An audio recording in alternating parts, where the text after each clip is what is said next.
اس پر طویل بحث و تمہیز کے بعد بالآخر ہم ایک اتفاق رائے پر پہنچے، لیکن اس پورے محنت میں، اس پوری جدوجہد میں کلیدی کردار ہماری طرف سے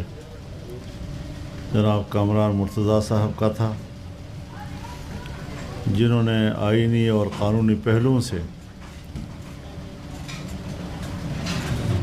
جمعیت علماء اسلام کی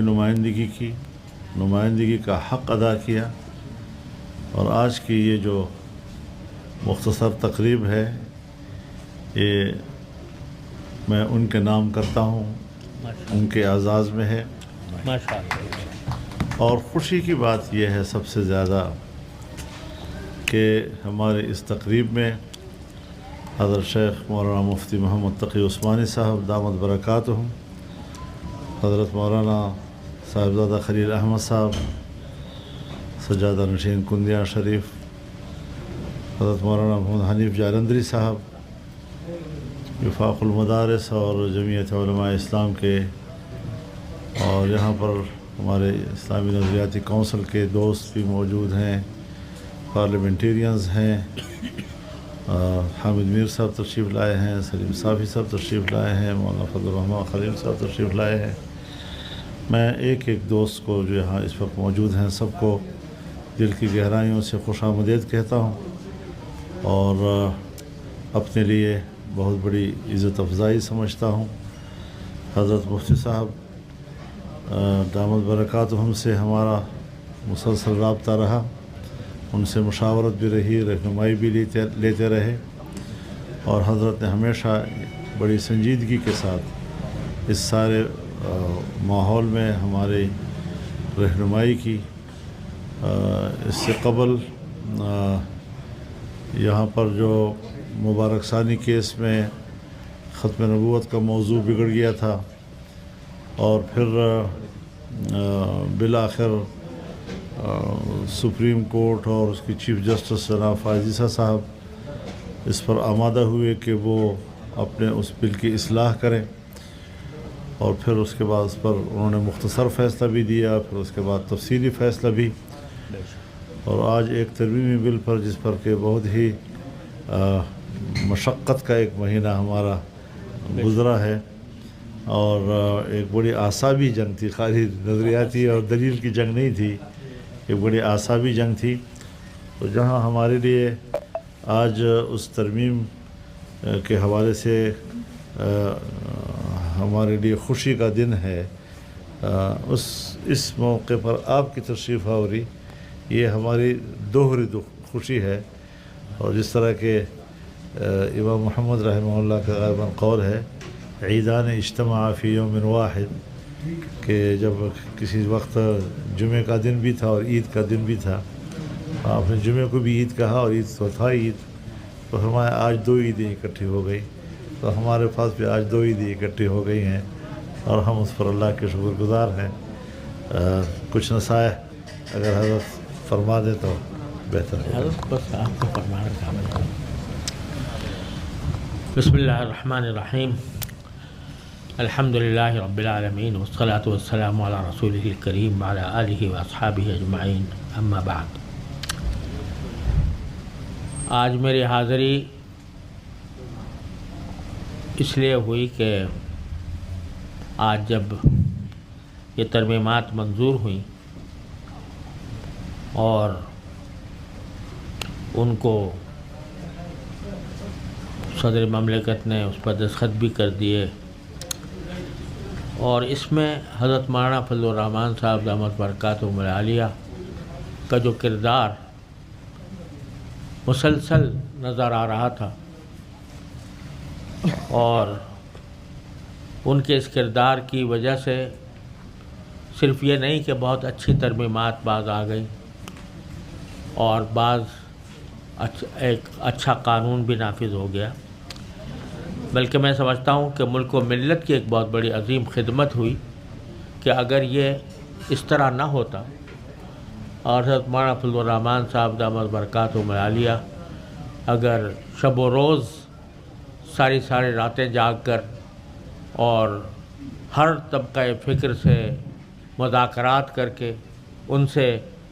ملاقاتیں کر کے، ان کو ملاقاتوں کا موقع دے کر، ہر ایک کی بات سن کر، اور اس موقع پر ایک معتدل راستہ نکالنے کی جو اللہ تبارک و تعالیٰ نے ان کو صلاحیت عطا فرمائی اور اس کی جو توفیق بخشی، یہ سچی بات ہے کہ ہم سب کے لیے ایک بڑی نعمت ہے اور ہمارے سب کے لیے انتہائی مسرت کا موقع ہے۔ تو مجھ سے رہا نہ گیا، مجھے نہیں معلوم تھا کہ آج مولانا نے یہ کوئی تقریب مقرر کی ہوئی ہے، لیکن میں نے مجھ سے رہا نہ گیا اور میرا دل چاہا کہ میں خود ہی جا کر مولانا کو مبارکباد پیش کروں۔ اللہ تعالیٰ نے ان سے بہت بڑا کام لیا ہے، ملک و ملت کی بہت بڑی خدمت لی ہے، اور دل سے دعا ہے کہ اللہ تبارک و تعالیٰ ان کو آئندہ بھی ہمارے ملک و ملت کے لیے ایک سرمایہ کے طور پر باقی رکھیں اور ان کے ذریعے مزید خدمات لیں۔ اللہ تبارک و تعالیٰ کے فضل و کرم سے اس میں مدارس کا بھی مسئلہ ہمارے بہت دنوں سے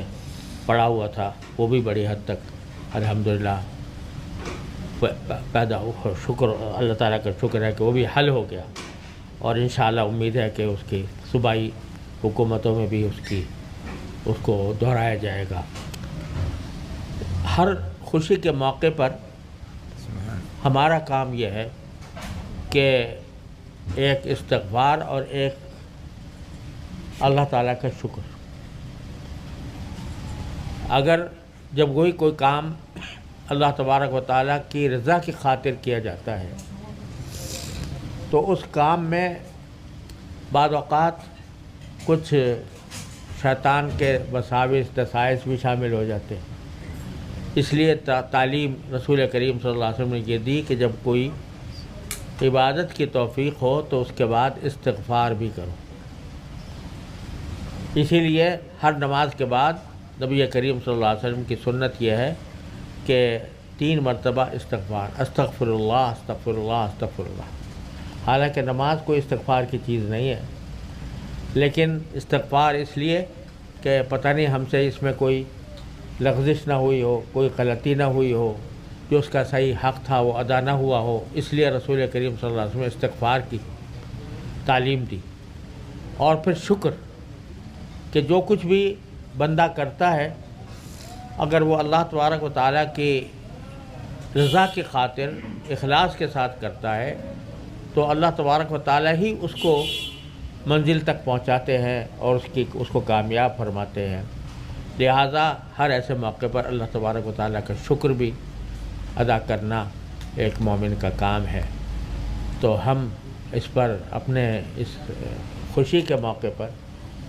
استغفار بھی کرتے ہیں کہ اگر ہم سے کوئی غلطی ہوئی ہے یا ہم سے کوئی حق ادا نہیں ہوا تو اللہ تعالیٰ ہمیں معاف فرمائے، اور جو کامیابی نصیب ہوئی ہے اللہ تبارک و تعالیٰ کو اس پر بہترین شکر ادا کرتے ہیں۔ اللہ تبارک و تعالیٰ ہمارے لیے اس کو دنیا و آخرت کی بہتری کا ذریعہ بنائے، اور جن کو ذریعہ بنایا اللہ تبارک و تعالیٰ نے، یہ تو خود فضل الرحمن ہے۔ فضل الرحمن، جو کام ہوتا ہے وہ اللہ الرحمن کے فضل ہی سے ہوتا ہے، تو اس لیے الرحمن کے فضل سے ہوا ہے، اور اللہ تعالیٰ نے فضل الرحمن صاحب کو اس کا ذریعہ بنایا ہے۔ اگر آپ اپنی گفتگو میں ایک اعلان فرما دیں کہ پوری قوم جمعے کے روزوں میں تشکر بنا۔ بے شک، تو اللہ اس کا شکر ادا کرنا ہے، تو اس کو چونکہ یہ کام قومی سطح کا ہے، ملکی سطح کا ہے، لہذا سارے ملک کو اس کا شکر ادا کرنا چاہیے۔ اور جیسا میں ائمہ حضرات سے یہ اپیل کرتا ہوں کہ وہ جو آنے والا جمعہ